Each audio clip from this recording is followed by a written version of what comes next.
আসসালামু আলাইকুম গাইস, কেমন আছেন সবাই?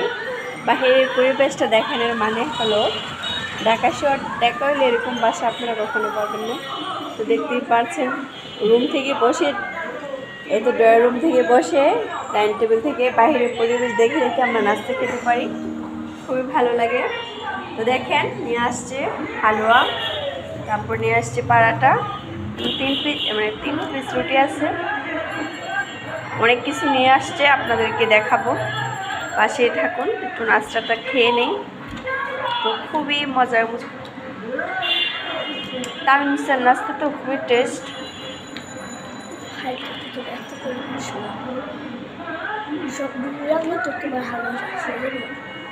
তারপরে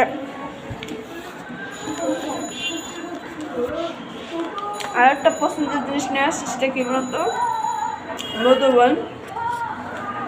একদিন নিয়ে আসছিল হাজব্যান্ড, বলছি যেটা খুবই মজা লাগছে মধুবনটা খেতে।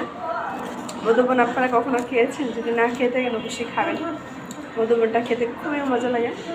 তারপরে আরেকটা জিনিস নিয়ে আসছেন, তো জাম, কত কিছু নিয়ে আসছে দেখেন আমার হাতে। ওয়াও, মাশাআল্লাহ মাশাআল্লাহ, জামগুলা দেখছেন জামগুলা?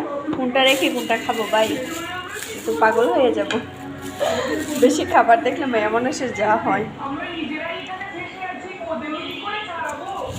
মেয়ে নাস্তাটা খেতে থাকুক। আহা, দেখছেন কি প্রকৃত বাতাস, ও বাহিরের বাতাসটা কি যে ভালো লাগে, আপনাদেরকে কি বলবো। আল্লাহ তাআলা এত সুন্দর একটা বাসা মিলিয়ে দিয়েছে আমাদের জন্য। শেয়ার করবো, সেটা হলো অনেকগুলো ডিম নিয়ে আসছে। ডিমগুলো আজকে ডিমগুলো বড় বড়। হাজব্যান্ডকে বললাম আজকে ডিমগুলো বড় বড় যে দোকানটা নিয়ে আসছো, এই দোকান থেকে সবসময় নিয়ে আসো।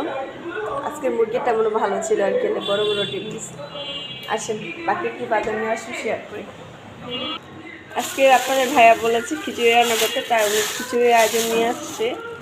আমরা খিচুড়ি রান্না করতে কী কী আয়োজন ব্যবহার করি এগুলো আপনাদেরকে শেয়ার করি। এত টমেটো নিয়ে এসেছে, কাঁচা কলা, বেগুন, গোল বেগুন, তারপরে এটা হচ্ছে লাম্বা বেগুন, আর এটা হচ্ছে গোল বেগুন। এটা খিচুড়ি কী জানি চাকবাজি করার জন্য, আর এটা খিচুড়িতে দেবো। আর এটা কি বলুন তো, চিচিঙ্গা। হ্যাঁ, আর এটা হচ্ছে, এটার নামটা ভুলে গেছি, কি জানি কয় এটা। তারপরে মিষ্টি